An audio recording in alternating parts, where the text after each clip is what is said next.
मसूरी नगर पालिका परिषद की पहली बोर्ड बैठक में शहर के विकास से जुड़े कई महत्वपूर्ण फैसले लिए गए।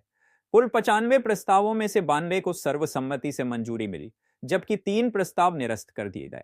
बैठक में मसूरी कोरूखेत, इको शुल्क बैरियर, मसूरी झील, company garden, Jhuladhar, museum, cafeteria, fish aquarium और लाइब्रेरी गरीखाना की पार्किंग से जुड़े प्रस्तावों को निरस्त करने पर सहमति बनी। पर्यावरण मित्रों को T500 भत्ता देने, शिफन कोट के 84 बेघर परिवारों के पुनर्वास और 121 रिक्शा चालकों को व्यवस्थित करने के प्रस्ताव पास हुए।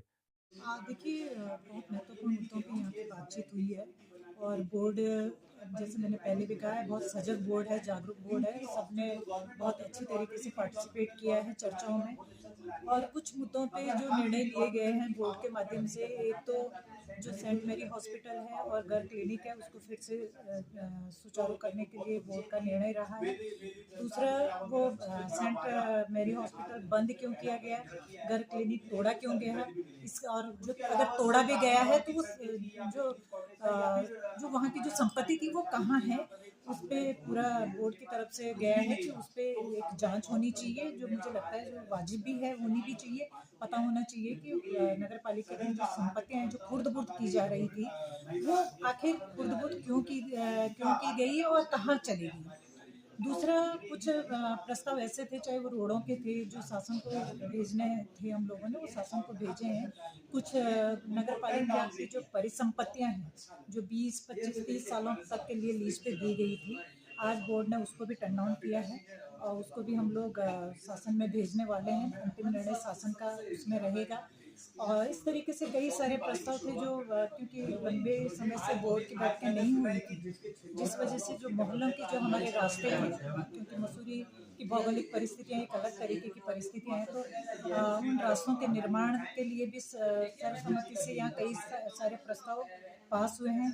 तो इस तरीके से बहुत सारी चीज़ें हैं जो सर्वसम्मति से पर्यावरण मित्रों का हक था और हम सब में, मैंने तो अपने चुनाव के टाइम से ये मुद्दा रखा था कि उनका हक उनको मिलना चाहिए। आज बोर्ड ने भी सर्वसम्मति से वो प्रस्ताव पास कर दिया है कि पर्यावरण मित्रों का जो 500 पर डे के हिसाब से जो मानदेय जाना चाहिए, वो फरवरी माह से उनको मानदेय दे दिया जाए। ठीक, ये संदेश विभाग को बहुत स्पष्ट रूप से हम लोगों ने दे दिया है कि विभाग की मनमर्जी से काम नहीं होने वाला। जब जनता ने प्रतिनिधि चुन के भेजे हैं, तो प्रतिनिधि तय करेंगे कि पब्लिक क्या चाहती है और पब्लिक के हित में क्या होना चाहिए। इस वजह से वो अच्छी बात है, विभाग ने कुछ प्रस्ताव रखे हैं, लेकिन अगर वो जनहित में नहीं है तो उसको निरस्त भी किए हैं और उस पर चर्चा करने के बाद निरस्त किए हैं, तो इसलिए वो प्रस्ताव निरस्त भी किए गए हैं। और एक महत्वपूर्ण जो आवास की जो बात थी, आवास कॉलोनी की जो बात थी, और एक हमारे जो मंत्री के प्रतिनिधि हैं मोहन कोतवाल जी के माध्यम से यहाँ एक जानकारी भी दी गई थी कि हंस फाउंडेशन और नगर पालिका के बीच आवास को लेकर के बातचीत चल रही थी, तो उसमें पैसा भी सैंक्शन है, लेकिन यहाँ पे भूमि उपलब्ध नहीं कराई गई थी नगर पालिका के माध्यम से, तो इसलिए वो पेंडिंग पड़ा हुआ था। तो हम उसको देखेंगे।